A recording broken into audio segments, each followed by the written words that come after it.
ধন্যবাদ নবম শ্রেণীর শিক্ষার্থীবৃন্দ। আজকে আমরা একটা নতুন বিষয় আলোচনা করতে যাচ্ছি, কমপ্লিটিং সেন্টেন্স। কমপ্লিটিং সেন্টেন্স একটি গুরুত্বপূর্ণ পার্ট।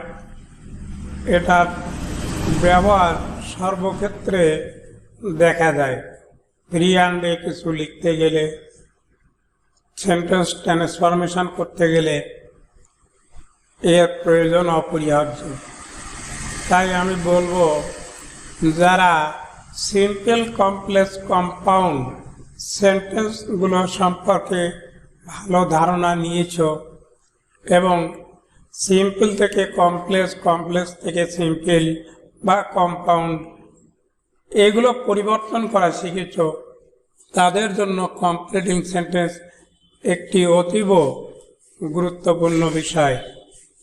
তো আজকে আমি সেই গুরুত্বপূর্ণ বিষয়ের কয়েকটা দিক তোমাদের সামনে তুলে ধরতে যাচ্ছি।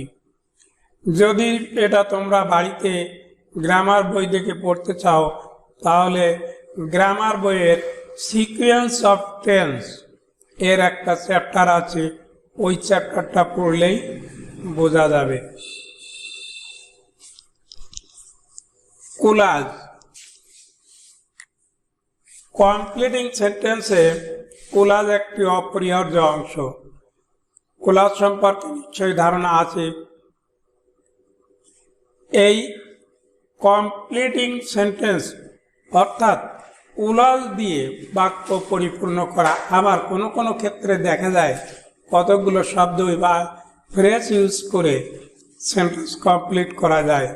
তো আজকের দিনে কমপ্লিটিং সেন্টেন্স যে কোনোভাবে পরিপূর্ণ করলেই, বাক্যটা শুদ্ধ হলেই সেটা সঠিক বলে বিবেচনা করা হয়।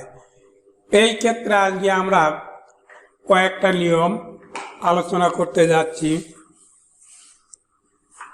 ইফ দিয়ে শুরু সেন্টেন্সের ইফ ক্লজ যদি প্রেজেন্ট টেন্সের যে কোনো ফর্মের হয়, পরবর্তী ক্লজ শুরু করতে হবে একটা structure subject plus can oblique May oblique shall oblique will plus প্রয়োজনীয় ভার্বের present form.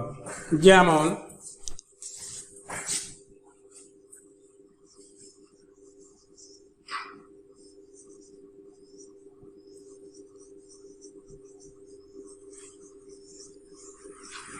If you read more, এই অংশটুকু দেওয়া আছে, বাকিটুকু নাই।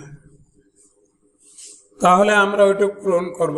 ইফ দ্বারা যুক্ত ক্লজটা প্রেজেন্ট টেন্সের আছে, অতএব এর পরবর্তী ক্লজটুকু হবে বা বাক্য অংশটুকু হবে সাবজেক্ট। স্ট্রাকচারটা লিখি, subject plus can oblique May oblique shall বা উইল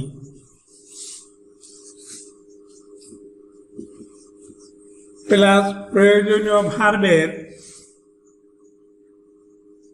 প্রেজেন্ট ফর্ম।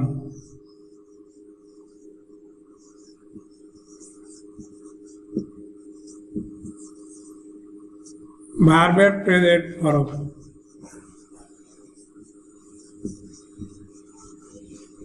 এই স্ট্রাকচারে বাক্য লিখতে হবে পূরণ করতে গেলে। তাহলে সাবজেক্ট, এখন আমরা সাবজেক্টটা প্রথম ক্লাসে যে সাবজেক্ট থাকবে ওই সাবজেক্ট ইউজ করে করাই উত্তম। এখানে আছে আমার ইউ এবং ইফ ক্লজটা আছে প্রেজেন্ট টেন্সে, তাহলে দ্বিতীয় ক্লজটা আমি তৈরি করব সাবজেক্ট ইউ। এখানে এই যে কয়টা হেল্পিং ভার্ব আমি লিখেছি বা অক্সিলারি ভার্বের যে কোনোটা ব্যবহার করা যাবে। ইউ ক্যান এবং প্রয়োজনীয় verb you can learn more.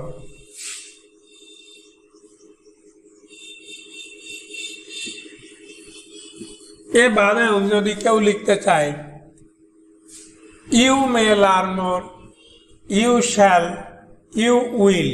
Shall এবং উইল যে কোনোটাই প্রয়োজন হতে পারে, এখানে ইমফ্যাসিস বা জোর বোঝাতে ইউর পরে শ্যাল ইউজ করতে পারো, আবার সাধারণ অর্থে ইউর পরে উইল ব্যবহার করা যায়।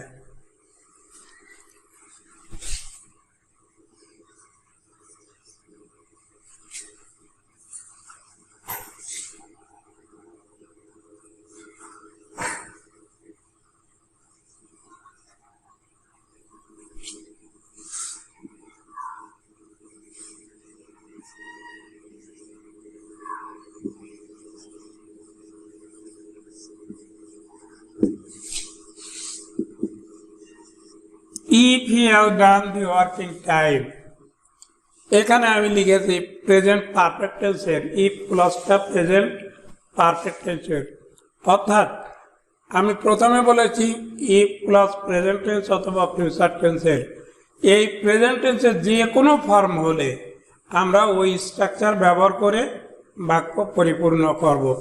তাহলে এটাও প্রেজেন্ট পারফেক্ট টেন্স হলেও এটা প্রেজেন্ট টেন্সের অন্তর্ভুক্ত, তাই এর পরিপূর্ণ বাক্যাংশ if he has done the work he may, প্রয়োজনীয় ভার্ব, এখানে যে আমি যেটা দিলাম এটাই অ্যাপ্রোপ্রিয়েট তা না, he may get the prize।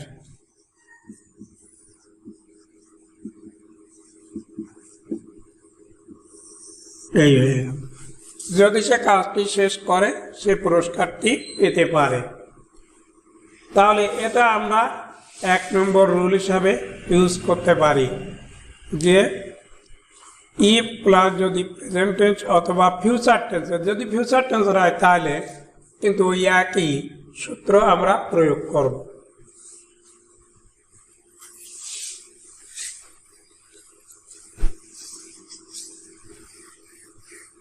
দুই নম্বর নিয়মে ইফ প্লাস যদি পাস্ট টেন্সের হয় সেক্ষেত্রে আমরা পরিপূর্ণ বাক্যাংশের স্ট্রাকচারটা লিখব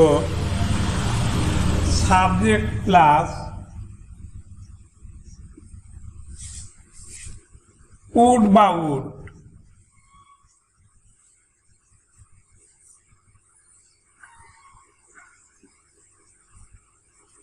প্লাস প্রয়োজনীয় ভার্বের প্রেজেন্ট ফর্ম।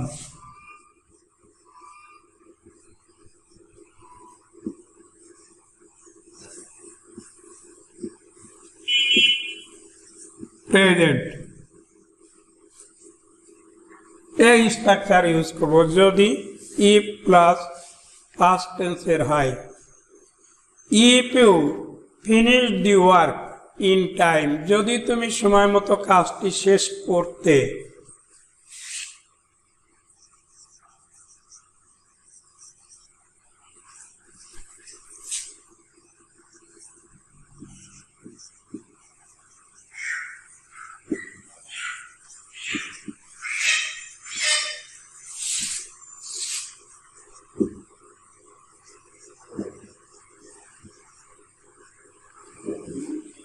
এখানে ইফ প্লাস আমি past if you finish, if you finished the work in time, যদি তুমি সময় মতো কাজটি শেষ করতে, ইফ প্লাস পাস্ট টেন্সে লিখেছি।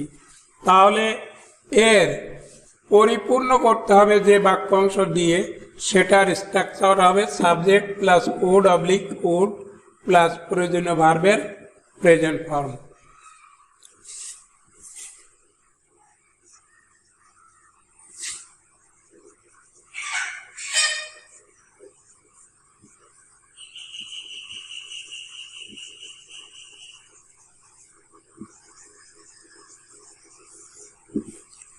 If you finish the work in time, যদি তুমি সময় মতো কাজটি শেষ করতে, you would go home early, তুমি সকালে সকালে বাড়ি যেতে পারতে। এই হচ্ছে আমাদের দ্বিতীয় স্ট্রাকচারের দ্বিতীয় রুলটা আমরা ব্যবহার করলাম।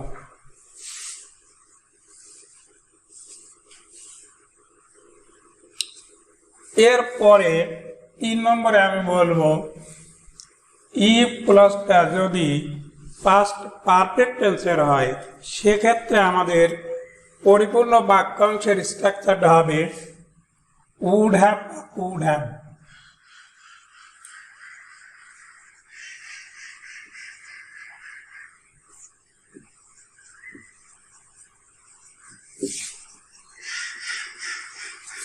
প্লাস ভার্বের পিপি অর্থাৎ পাস্ট পার্টিসিপেল, এই স্ট্রাকচারটা আমাদের ইউজ করতে হবে। যদি ইফ প্লাস পাস্ট পারফেক্ট টেন্সে হয়, if he had broken the plate,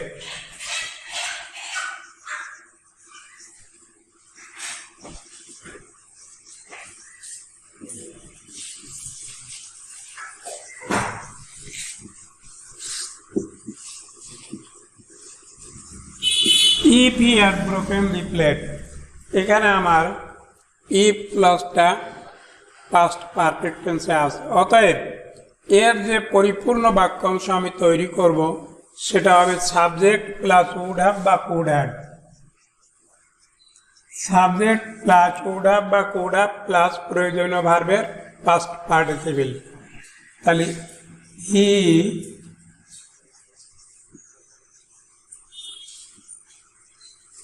would have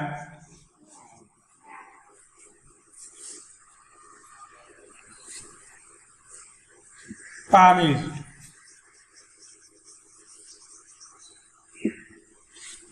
he would have punished। এই গেল আমাদের তিনটে ফর্মুলা, আমরা এখানে পরপর ব্যবহার করলাম, তিনটা নিয়ম এবং তিনটে স্ট্রাকচার। এইগুলো মনে রেখে এগুলো করতে হবে। এরপরেও কমপ্লিটেড সেন্টেন্সের অনেক নিয়ম আছে, যেমন আমরা সিম্পল সেন্টেন্সে by plus gerund, without plus gerund use করি।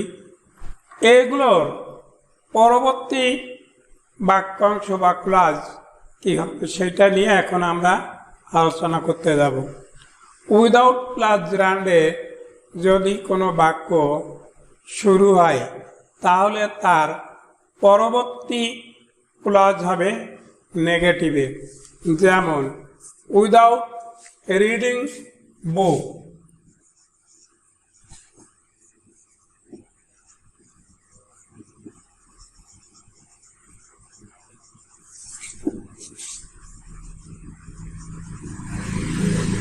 ডট ডট ডট দেওয়া আছে। এখানে দেখা যাচ্ছে আমার উইদাউট প্লাস জেরান্ডে বাক্য লেখা শুরু হয়েছে।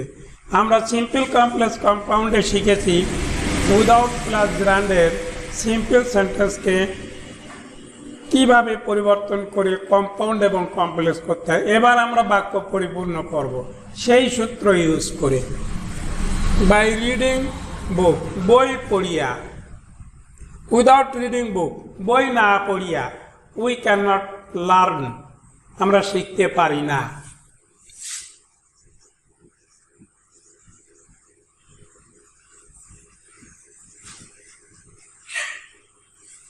তাহলে এক্ষেত্রে আমাদের মনে রাখতে হবে উইদাউট প্লাস জেরান্ডে যদি কোনো বাক্য শুরু করা হয় তার পরবর্তী বাক্যাংশটা হবে negative clause.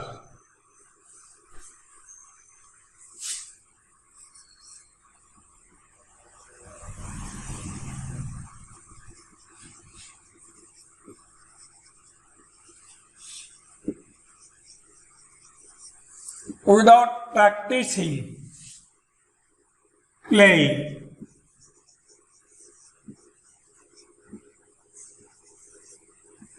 Dot dot dot. এখানেও আমার উইদাউট প্লাস জেরান্ডে বাক্যটা শুরু আছে, তাহলে পরবর্তী বাক্যাংশ হবে আমার negative clause. You can not be a good player.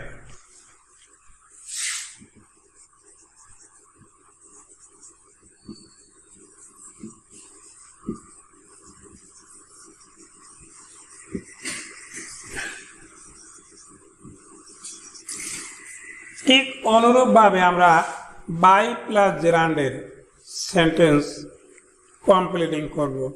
By plus gerund simple sentence, এবং এক্ষেত্রে মনে রাখতে হবে বাই প্লাস জেরান্ডে যদি কোনো সেন্টেন্স শুরু করা হয় তার পরবর্তী বাক্যাংশ পূরণ করতে হবে অ্যাফার্মেটিভ ক্লজ অর্থাৎ হা বোধক বাক্যাংশ দিয়ে।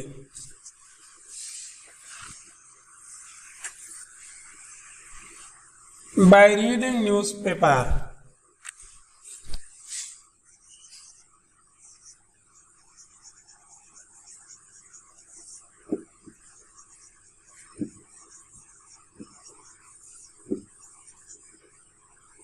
এবার আমি বাই প্লাস গ্রান্ডে বাক্য শুরু করেছি, তাহলে পরবর্তী বাক্যাংশ বা ক্লজটি হবে অ্যাফার্মেটিভে। By reading newspaper you can learn a lot.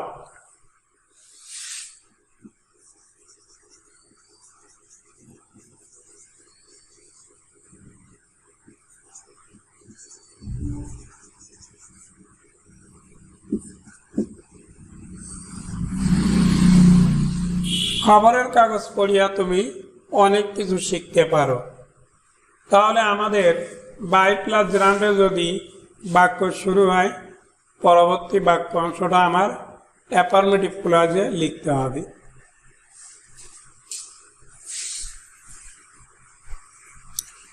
এবার যদি আমরা কমপ্লেক্সে দেখা যায়, সেন্টেন্স অনেক সময় কমপ্লিটিং করতে থাকে বলা হয়, সেটা কমপ্লেক্স আকারে।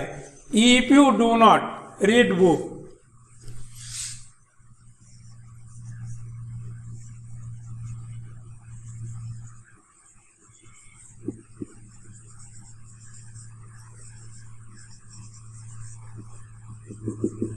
Dot dot dot. এখানে ইফ প্লাস আমার নেগেটিভে আছে এবং ইফ একটা কমপ্লেক্স সেন্টেন্সের ইন্ডিকেটর, অতএব এটা কমপ্লেক্স সেন্টেন্সের সূচনা করে।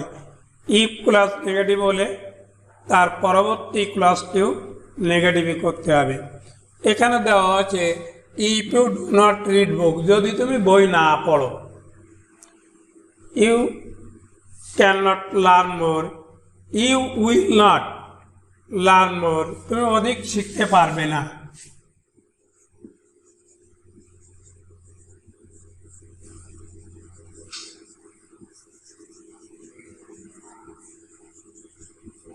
এখানে ক্যান, মে বা শ্যাল, উইলের যে কোনো একটা হেল্পিং ভার্ব ব্যবহার করা যাবে। ইফ ক্লজ যেহেতু আমার প্রেজেন্ট ইনডিফিনিটে আছে, পরবর্তী ক্লজ ওই স্ট্রাকচার আগে যেটা বললাম, ইফ ক্লজ যদি প্রেজেন্ট টেন্সের হয়, পরবর্তী ক্লজটি হবে সাবজেক্ট প্লাস শ্যাল, উইল বা ক্যান, মে প্লাস প্রয়োজনীয় ভার্বের present form.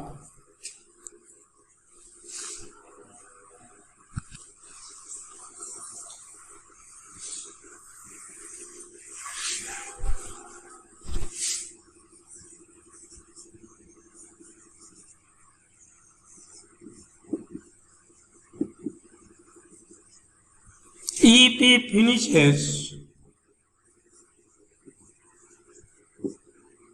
the book,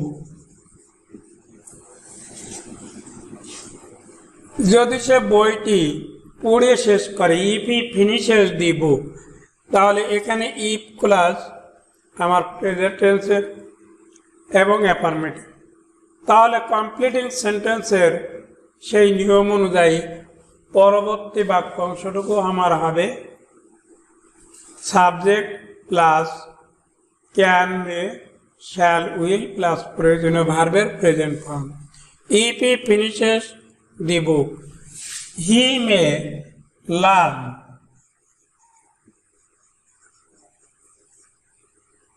he may know the real fact, সে প্রকৃত ঘটনাটি জানতে পারে। এইভাবে আমরা কমপ্লিটিং সেন্টেন্স পরিপূর্ণ করার সময় সিকোয়েন্স অফ টেন্সের নিয়মগুলো অবশ্যই স্মরণে রাখতে হবে। আবার দেখা যায় আরও আছে, যদি লেস্ট শব্দটি থাকে তাহলে কি করতে হয়?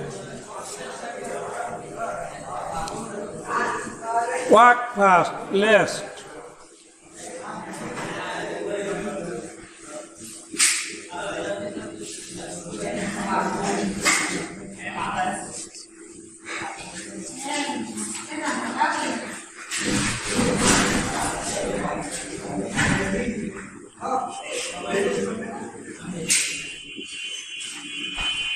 দ্রুত হাঁটো নতুবা। যদি এই লেস্ট শব্দটি দেখো এবং এর পূর্বে ইম্পারেটিভ ক্লজ থাকে, তাহলে পরবর্তী বাক্যাংশ বা ক্লজ কি হবে? সাবজেক্ট প্লাস শুড প্লাস প্রয়োজনীয় ভার্বের present form. Subject plus should plus প্রয়োজনীয় ভার্বের প্রেজেন্ট ফর্ম।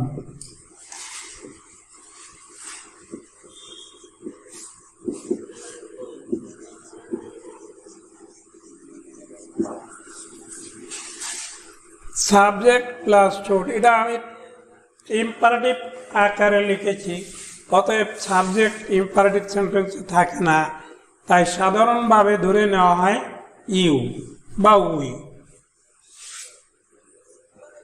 ইউ স্ট্রাকচার অনুযায়ী should.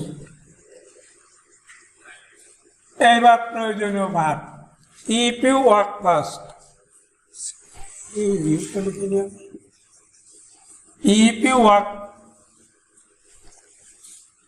fast, lest you should miss that train.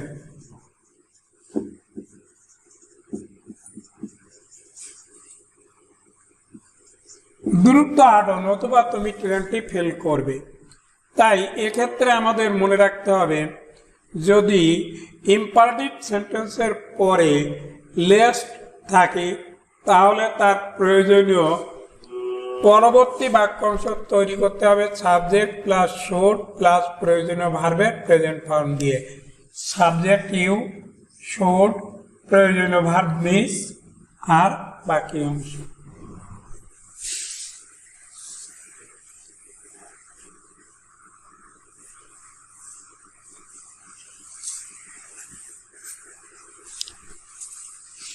We hurry up lest